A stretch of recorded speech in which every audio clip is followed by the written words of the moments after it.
Que bom ter você aqui. Vamos para mais uma parte? Não se esqueça de se inscrever para não perder nada do nosso canal Essas Palavras. Comente o que está gostando desse livro. Boa leitura! Capítulo 9. Vergonha pró-social. Em se tratando de hiperconsumo compulsivo, a vergonha é um conceito inerentemente ardiloso.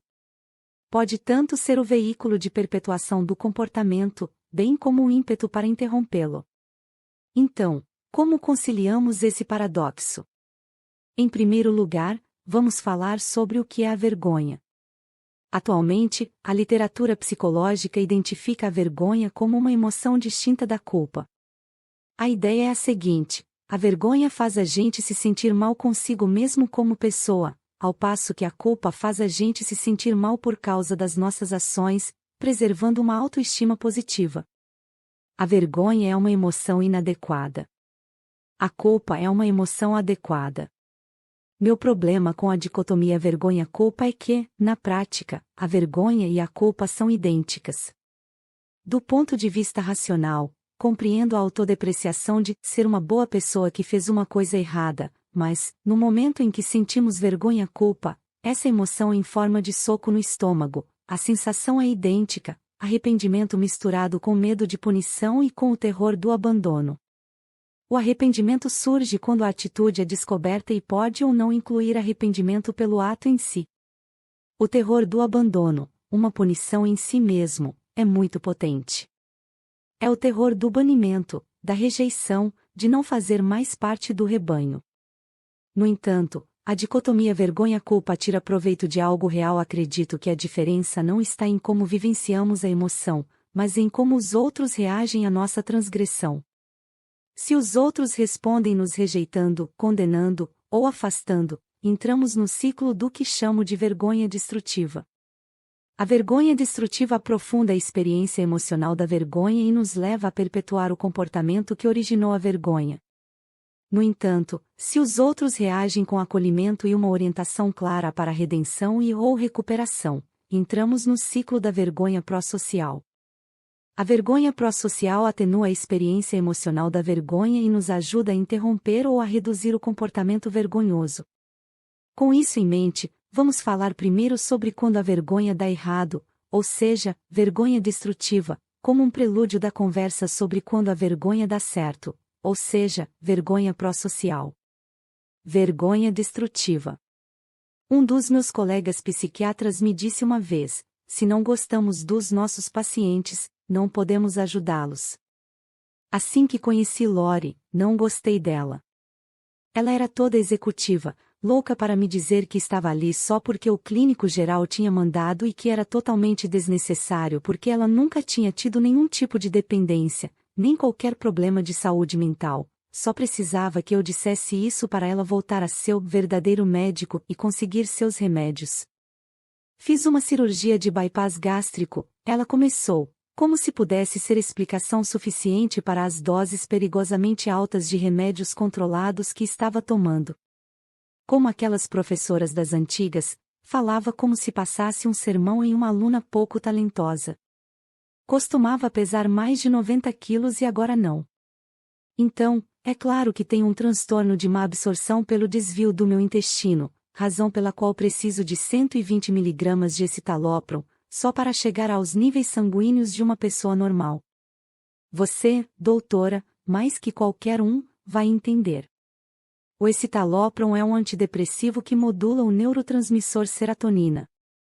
A dose média diária é de 10 a 20 mg, o que faz com que a dosagem de Lori seja, no mínimo, 6 vezes acima do normal. Em geral, os antidepressivos não são erroneamente usados para dar barato, mas já vi casos assim ao longo dos anos. Embora seja verdade que a cirurgia em Y de Rose, feita em Lori para perder peso, possa levar a problemas de absorção de alimentos e medicamentos, seria muito incomum a necessidade de doses tão altas. Algo mais estava acontecendo. Você está usando algum outro medicamento, ou alguma outra substância? Eu tomo gabapentina e maconha medicinal para dor. Tomo Zolpidem para dormir. Meus remédios são esses. Preciso deles para tratar meus problemas de saúde. Não sei o que há de errado nisso. Que problemas de saúde você está tratando? É claro que já tinha lido o prontuário dela e sabia o que dizia, mas sempre gosto de escutar o entendimento do paciente quanto a seu diagnóstico médico e tratamento. Tenho depressão e dor no pé por causa de uma lesão antiga. Tudo bem. Faz sentido. Mas as doses são altas. Me pergunto se alguma vez você teve problemas por tomar uma dose a mais de alguma substância do que você planejava, ou de usar comida ou drogas para lidar com emoções dolorosas. Ela se enrijeceu, as costas retas, as mãos apertadas no colo, os tornozelos fortemente cruzados. Parecia que ia pular da cadeira e sair correndo da sala. Já falei, doutora, não tenho esse problema. Apertou os lábios e desviou o olhar. Suspirei. Vamos mudar de assunto, eu disse, esperando consertar nosso começo acidentado. Por que não me conta sobre a sua vida, como se fosse uma mini autobiografia, onde você nasceu, quem te criou, como você era quando criança, os marcos mais importantes da sua vida, até chegar ao presente.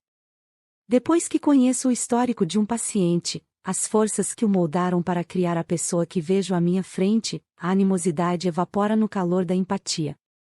Entender realmente uma pessoa é se preocupar com ela, motivo pelo qual sempre ensino meus alunos e residentes de medicina, ávidos por processar experiência dentro de caixas discretas, como histórico da doença presente, exame da situação mental, e revisão dos sistemas, como foram ensinados a fazer, a focar no histórico. O histórico recupera não apenas a humanidade do paciente, como a nossa própria.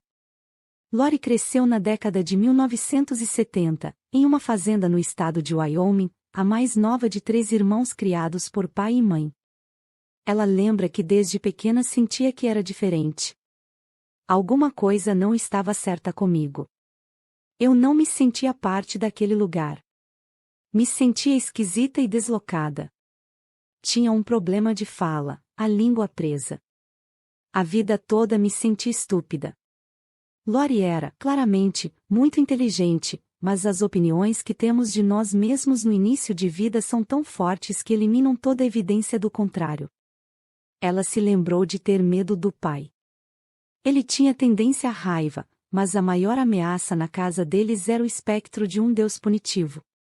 Na infância, conheci um Deus ameaçador. Se você não fosse perfeito, ia para o inferno. Como resultado, dizer a si mesma que era perfeita, ou pelo menos mais perfeita do que os outros, passou a ser um tema importante ao longo da sua vida. Lori foi uma aluna normal e uma atleta acima da média. Estabeleceu o recorde de 100 metros na corrida de obstáculos durante o ensino fundamental e começou a sonhar com as Olimpíadas. Mas, em seu primeiro ano do ensino médio, ela quebrou o tornozelo correndo. Precisou de cirurgia e sua incipiente carreira como corredora teve um fim definitivo. Tiraram de mim a única coisa em que eu era boa. Foi então que comecei a comer. A gente parava no McDonald's e eu conseguia comer 2 Big Macs. Sentia orgulho disso. Quando entrei na faculdade, já não ligava mais para minha aparência. No meu primeiro ano, eu pesava 56 quilos. Quando me formei e fui fazer biomédicas, pesava 81 quilos. Também comecei a experimentar drogas, álcool, maconha, pílulas, principalmente hidrocodona. Mas minha droga preferida sempre foi comida. Os 15 anos seguintes foram marcados por uma vida nômade, de cidade em cidade, de trabalho em trabalho, de namorado em namorado. Como biomédica, era fácil para Lori arrumar trabalho em quase todo lugar. A única constante em sua vida era frequentar a igreja todos os domingos, não importava onde morasse. Durante esse tempo, usou comida, comprimidos, álcool, maconha e o que mais pudesse encontrar para escapar de si mesma. Num dia típico, tomava um pote de sorvete no café da manhã, comia salgadinhos durante o expediente no trabalho e engolia um Zolpidem assim que chegasse em casa. No jantar, tomava outro pote de sorvete, comia um Big Mac, uma porção grande de fritas e uma Diet Coke, seguidos por mais 2 comprimidos de Zolpidem e uma grande fatia de bolo de sobremesa. Às vezes, ela tomava o Zolpidem já no final do turno, para adiantar as coisas e já estar chapada quando chegasse em casa. Se conseguisse não dormir depois de tomar Zolpidem, eu ficava loucona. Então, depois de 2 horas, tomava mais 2 e ficava mais louca.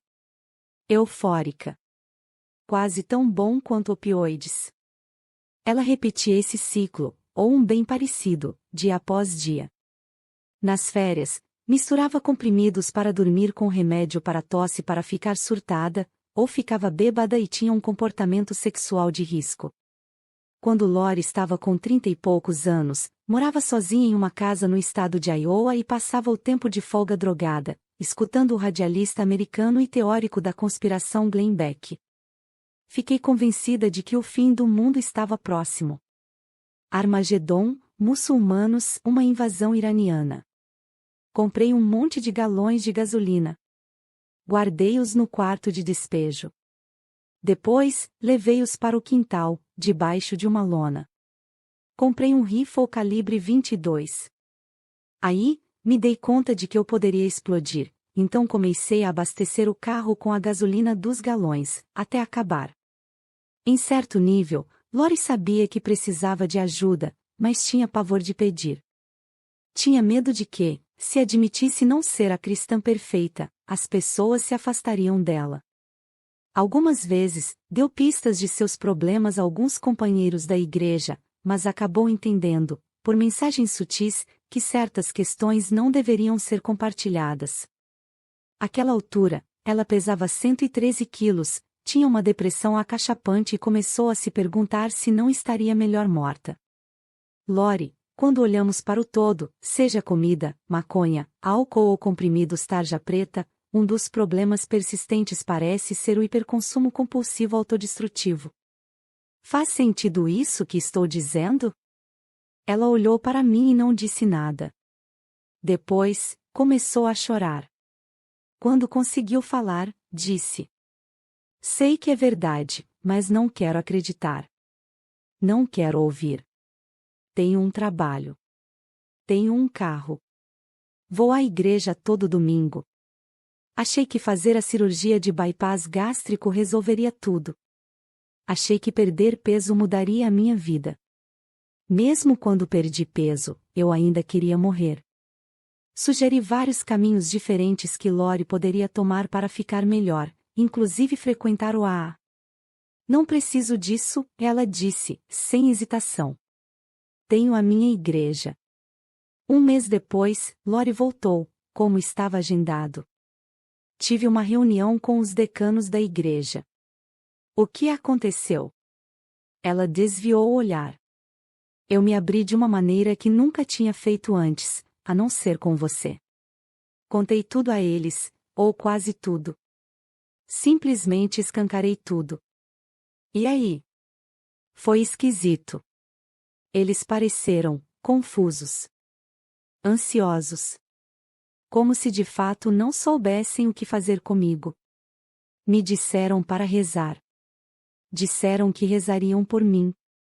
Também me incentivaram a não discutir meus problemas com outros membros da igreja.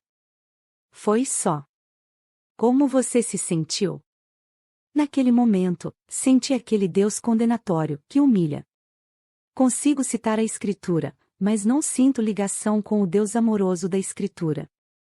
Não consigo viver à altura dessa expectativa. Não sou tão boa.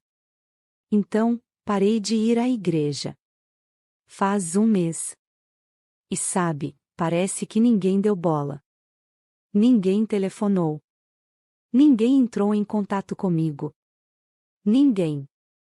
Lori foi pega no ciclo da vergonha destrutiva.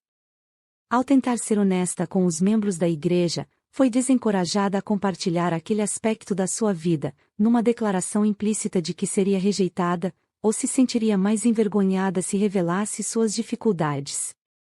Ela não podia arriscar perder o pouco daquela sua pequena comunidade.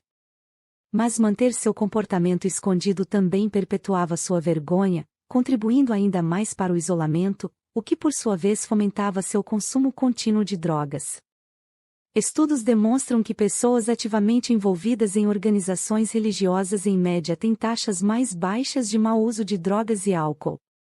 Mas quando organizações que se baseiam na fé acabam no lado errado da equação vergonha, afastando transgressores ou incentivando uma rede de segredos e mentiras, contribuem para o ciclo da vergonha destrutiva. A vergonha destrutiva tem este aspecto: o hiperconsumo leva à vergonha, que leva ao banimento do grupo ou a mentir para o grupo para evitar banimento, o que nos dois casos resulta em maior isolamento, contribuindo para a continuidade do consumo, e assim o ciclo se perpetua. O antídoto para a vergonha destrutiva é a vergonha pró-social.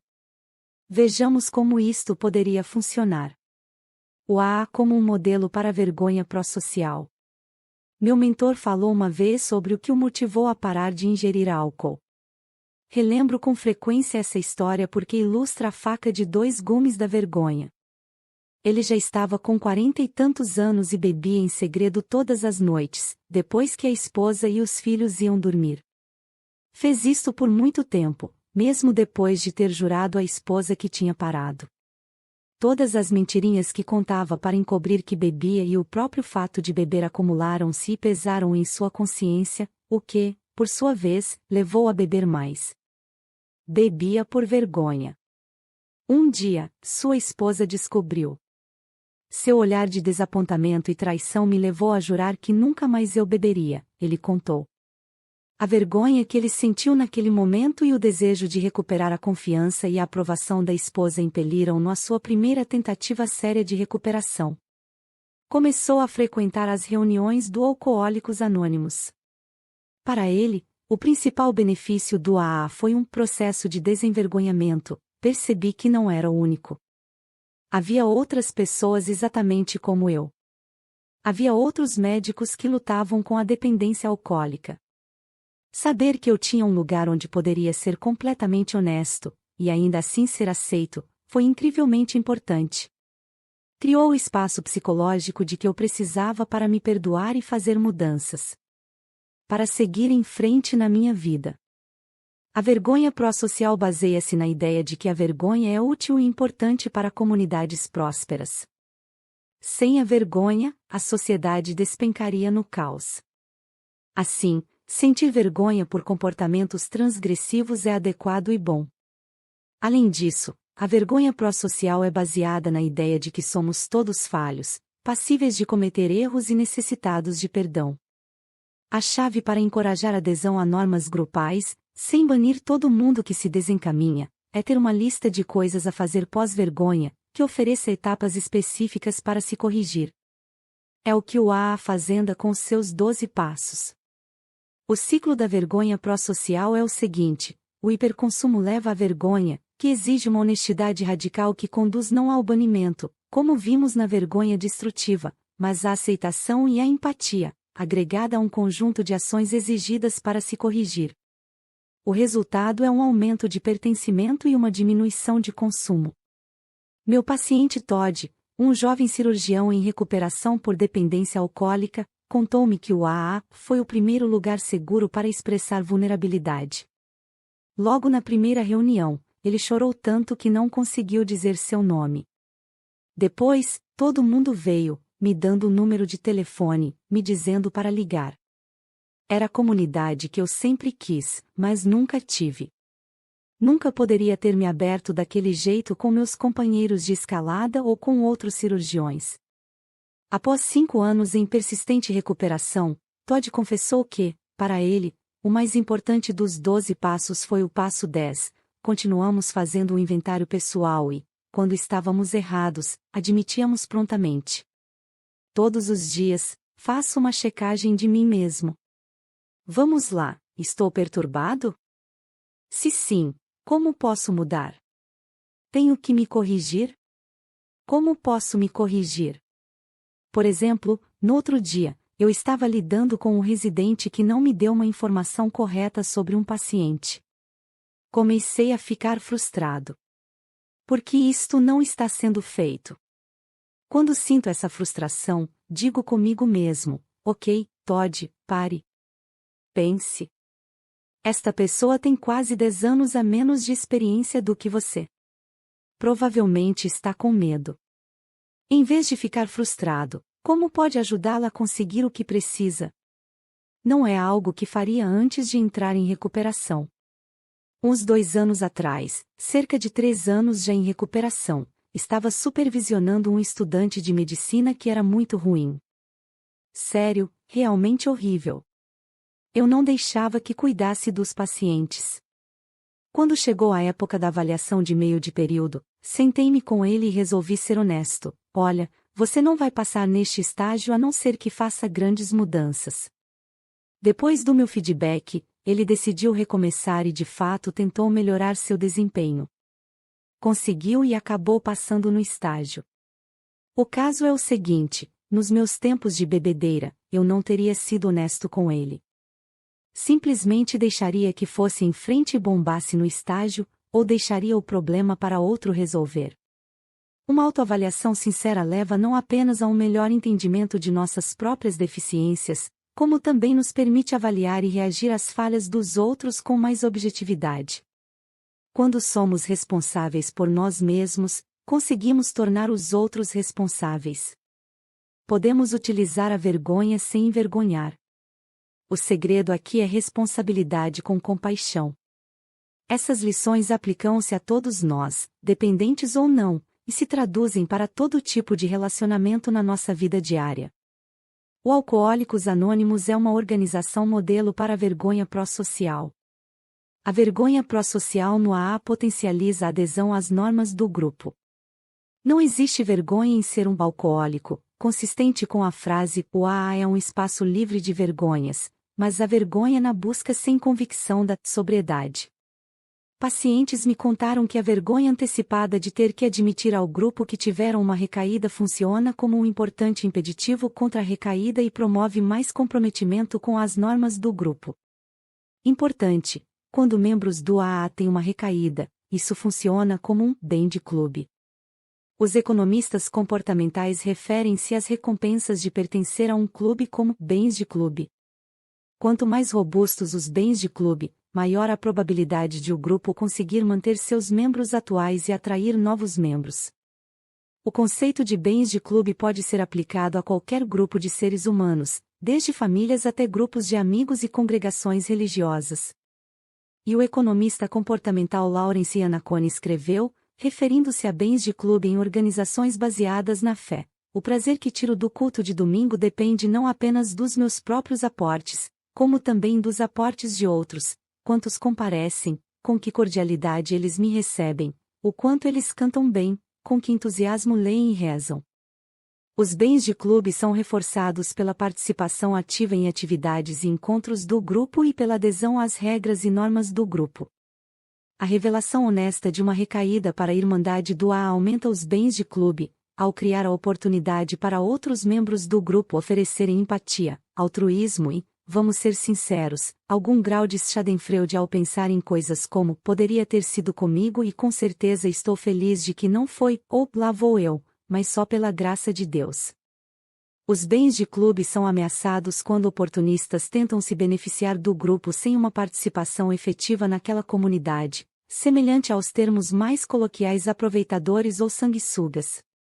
Quando se trata das regras e normas do grupo, os oportunistas ameaçam os bens de clube ao não aderir, mentir ou não fazer qualquer esforço para mudar sua atitude. Seu comportamento individual não faz nada para reforçar os bens de clube, embora estejam se beneficiando de serem membros do grupo e tenham as vantagens do pertencimento.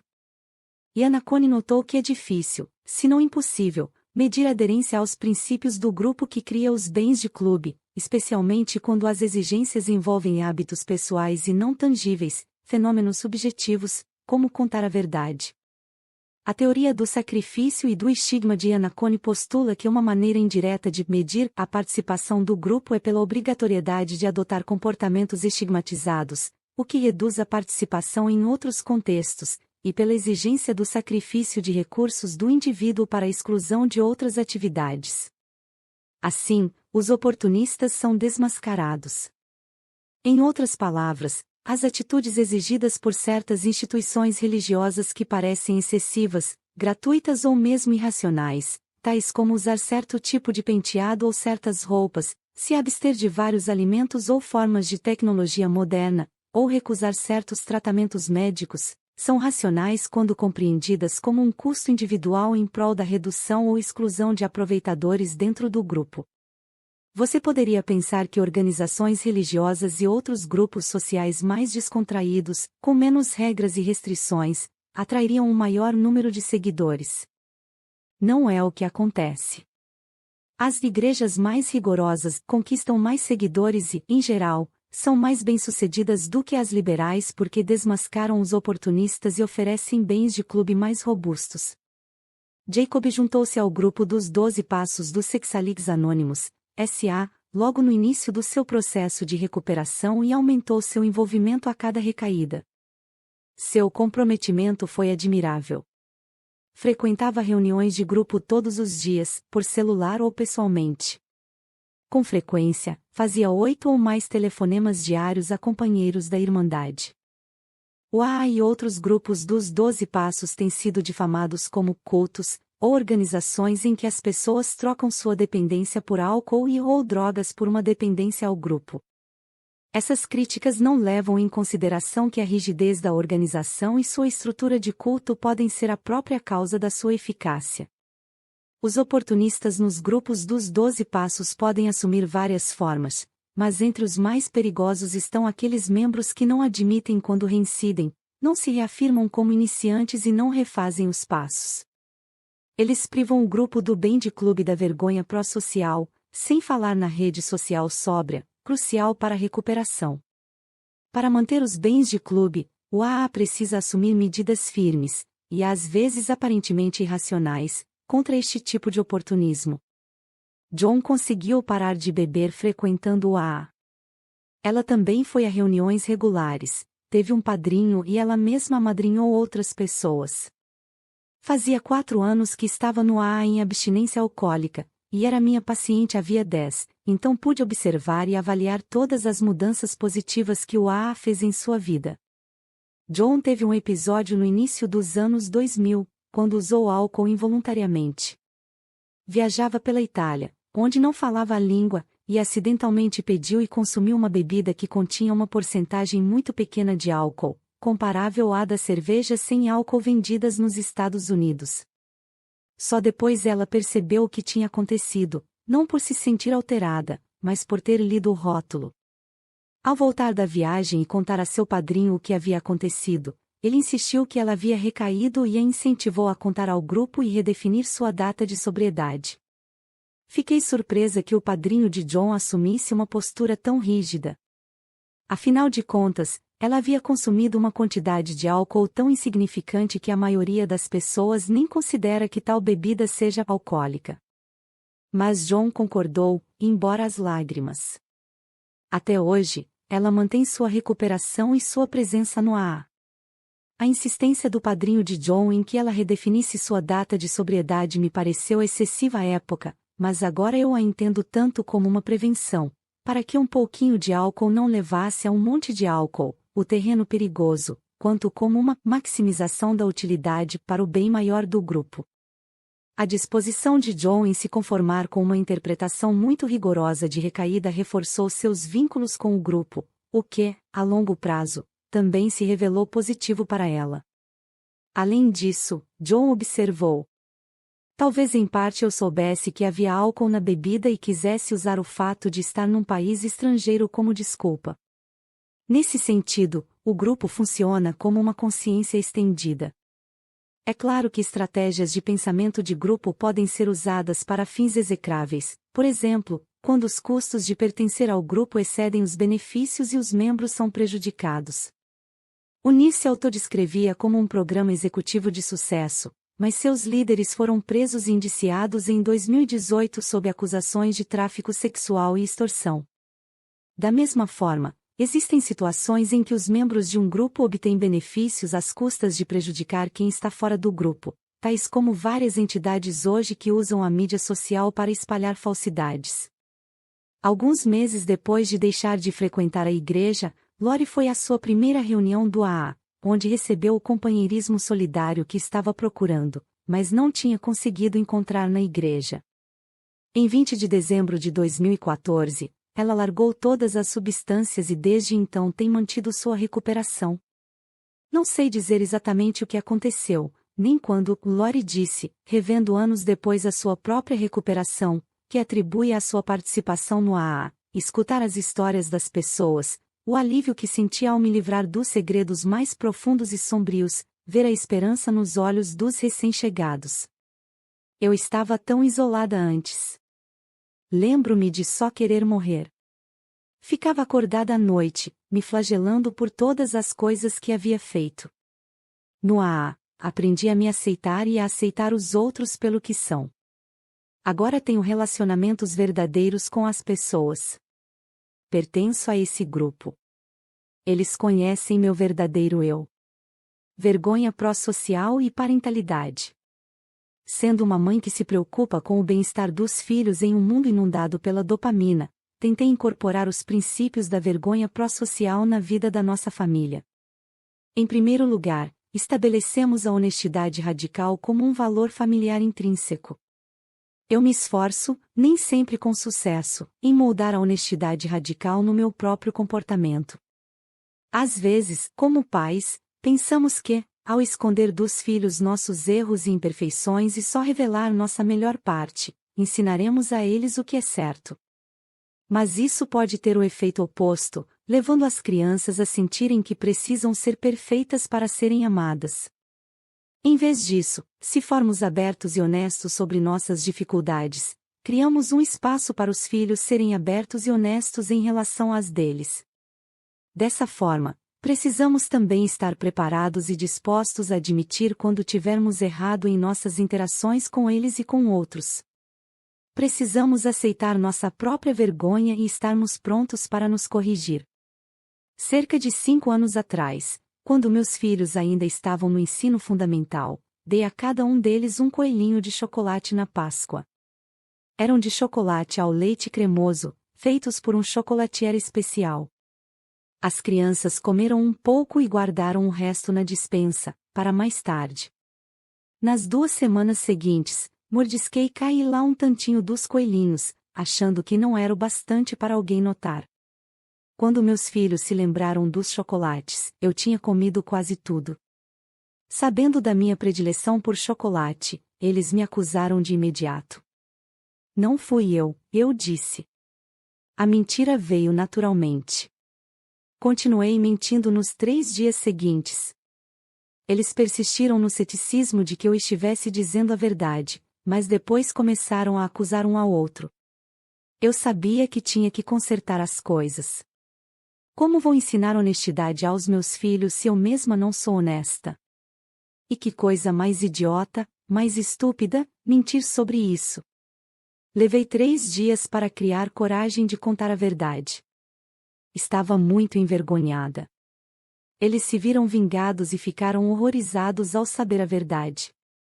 Vingados porque sua primeira suspeita estava certa. Horrorizados de que sua própria mãe mentisse para eles. Para mim e para eles foi instrutivo em vários aspectos. Lembrei a mim mesma, e sinalizei a eles, o quanto eu era imperfeita. Também serviu de modelo de que, quando cometo erros, pelo menos posso assumir minha responsabilidade. Meus filhos me perdoaram e até hoje adoram contar a história de como eu roubei o chocolate deles e menti a respeito. A provocação deles é minha penitência e a recebo de bom grado. Juntos, reafirmamos que na nossa família as pessoas cometerão erros, mas não serão permanentemente condenadas ou banidas. Estamos aprendendo e crescendo juntos. Assim como meu paciente Todd, quando nos empenhamos numa reavaliação enérgica e honesta de nós mesmos, somos mais capazes e ficamos mais dispostos a dar um feedback honesto a outras pessoas, no espírito de ajudá-las a entender suas potencialidades e limitações. Esse tipo de honestidade radical sem causar vergonha é também importante para ensinar às crianças suas qualidades e fraquezas. Nossa filha mais velha começou a ter aulas de piano aos 5 anos. Fui criada numa família musical e estava ansiosa para compartilhar música com os meus filhos. O que aconteceu foi que minha filha não tinha noção de ritmo e mal conseguia distinguir sons graves de agudos.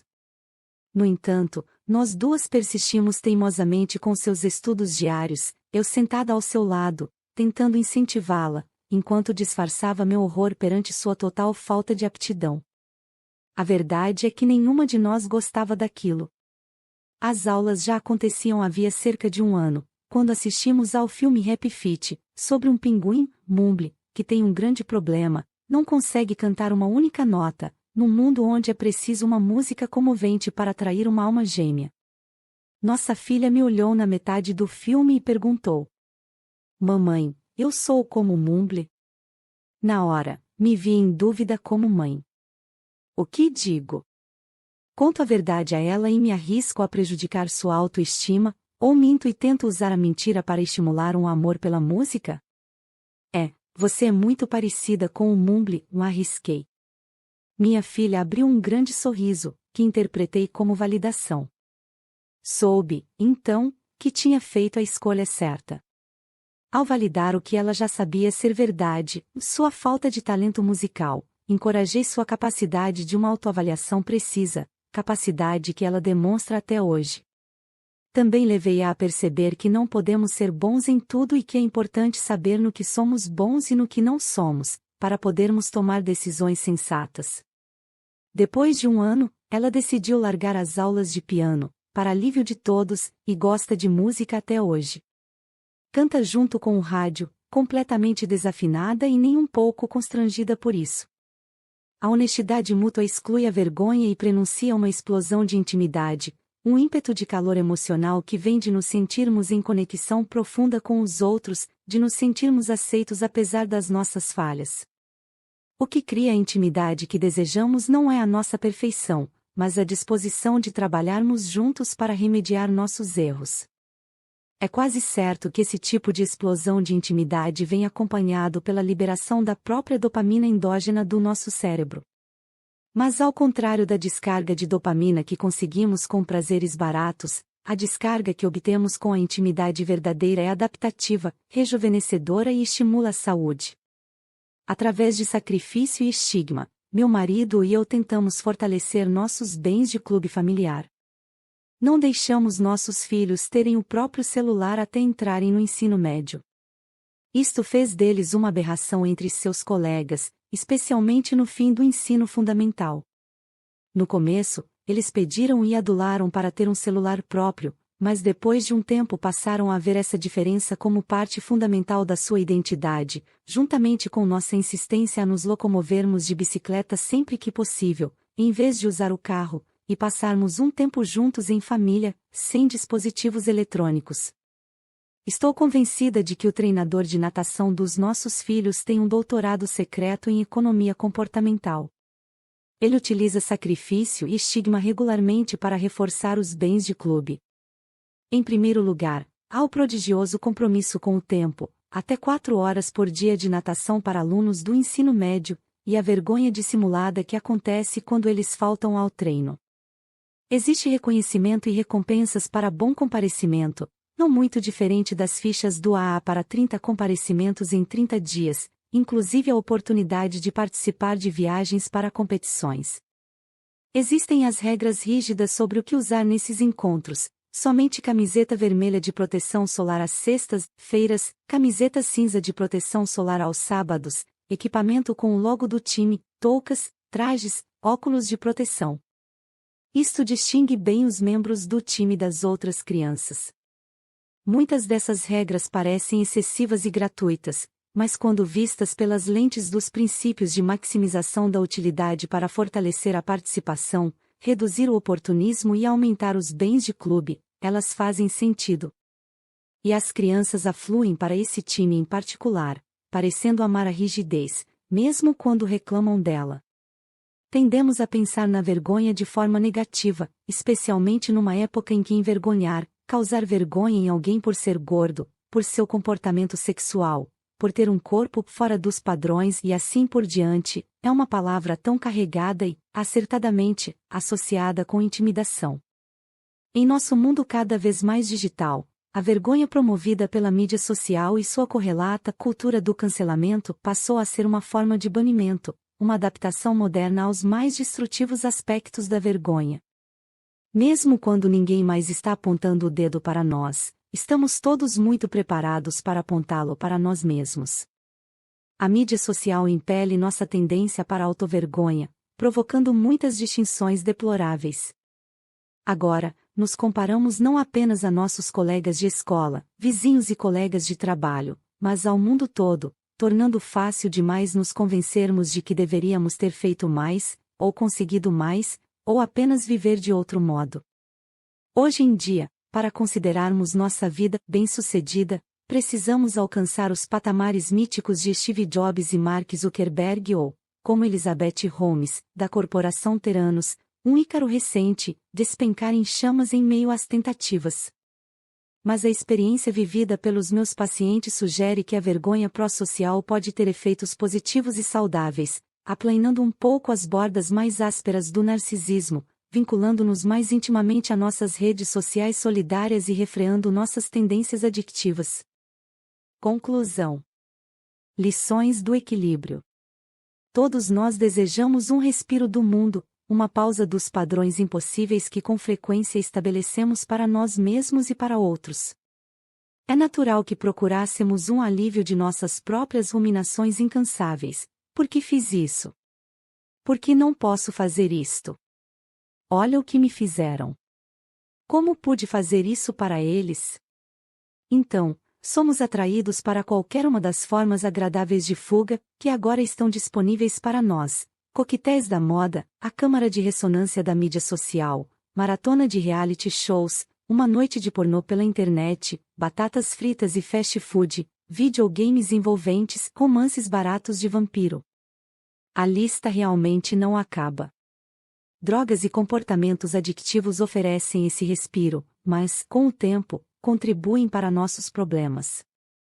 E se, em vez de tentar escapar do mundo para esquecer, corrermos em direção a ele? E se, em vez de deixar o mundo para trás, mergulharmos de cabeça nele?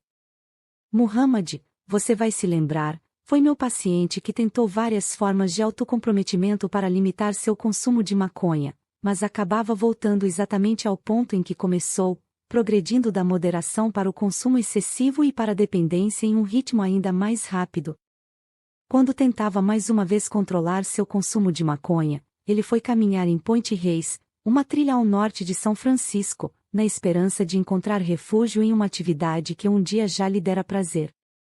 Mas cada curva trazia-lhe lembranças de fumar erva. No passado, as caminhadas quase sempre aconteciam num estado de semi-intoxicação, e então, em vez de ser uma escapatória, a caminhada transformou-se em uma agonia de desejo e uma reminiscência dolorosa de perda. Ele se desesperou com a ideia de nunca conseguir controlar seu problema com a maconha. Então, teve um momento de revelação. Em um determinado local com vista, onde tinha memórias explícitas de fumar um baseado com amigos, levou a câmera aos olhos e apontou para uma planta próxima.